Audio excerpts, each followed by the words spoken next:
Hello, my name's Matt Brain. I'm the Anglican Bishop of the Diocese of Bendigo, and it's a great delight to be able to be with you, even if it's only through a television screen. In many ways, I'd love to be with you face to face, and it really underlines, doesn't it, the fact that we can't visit with each other in the way that we're usually used to, the odd and really unusual time that we're in.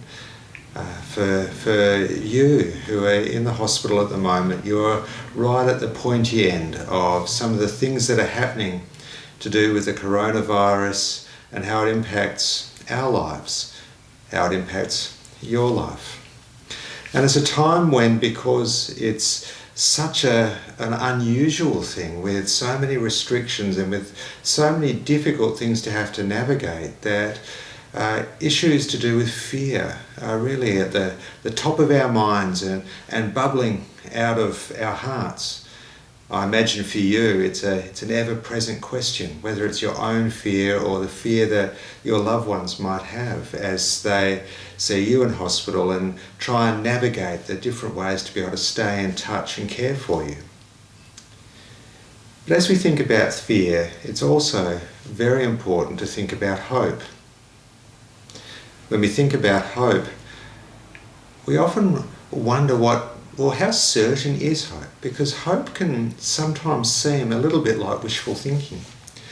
Now, there's some passages in the Bible, it wouldn't surprise you to learn that I'm a Christian, and I go to the Bible really as the source of some sure knowledge, but some of the ways that even Scripture talks about hope might give the idea that it's a bit like wishful thinking. So in Hebrews chapter 11, we read, "Now faith is being sure of what we hope for and certain of what we do not see." And in fearful times we can ask, well, how can we be sure, given we can't predict the future? How can we be sure and have hope if we can't peer into the dark?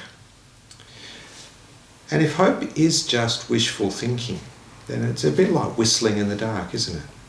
Trying to keep our spirits up. And there's a place for that. There's a place for keeping good spirits, to be able to have a sense of well-being because we're hopeful. But if we think of hope simply as a bit like wish fulfillment, I wish that this would be true, we're actually chopping ourselves off from one of the great benefits of hope, because a fully orbed, a fully formed view of hope is something that goes beyond just a wish that things might go well in the future.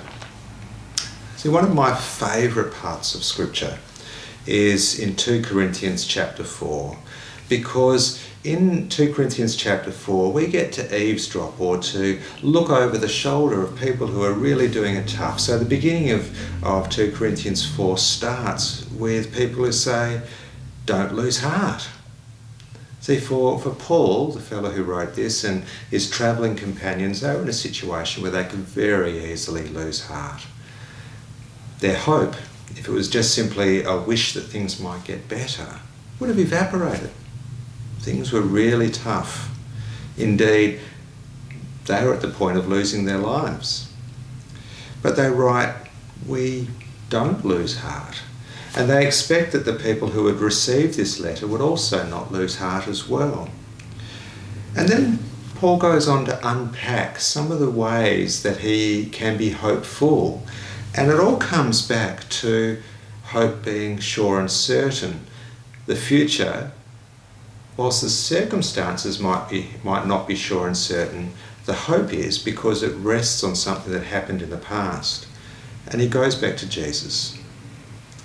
In the end, he talks about Jesus being light from God, light that shone into Paul's heart, into his companion's heart, and into the recipients of 2 Corinthians, the letter, into their hearts too.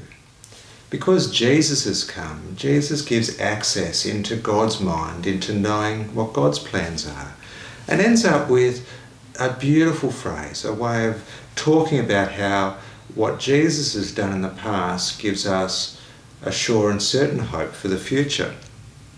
It says, "For God who said, 'Let light shine out of the darkness,' made his light shine in our hearts to give us the light of the knowledge of the glory of God in the face of Christ. Did you hear that last little verse? Knowledge of the glory of God in the face of Christ. So when Jesus Christ who came, who lived and died and rose again at that very first Easter time, gives us, well, light, because we get to perceive God's plans through Jesus.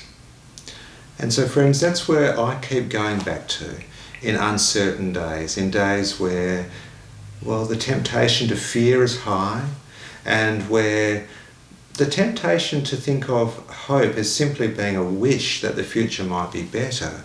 I go back to that dependable hope that the same God who brought us Jesus is the same God who will help bring us through the situations we're currently in. So friends, as I conclude my little time with you, can I encourage you, do not lose heart. Do not lose heart.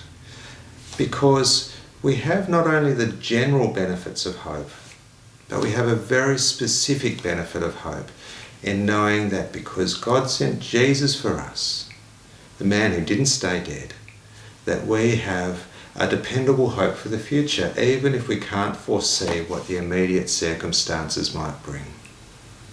So I'm Matt Brain, and thank you for letting me into your room today.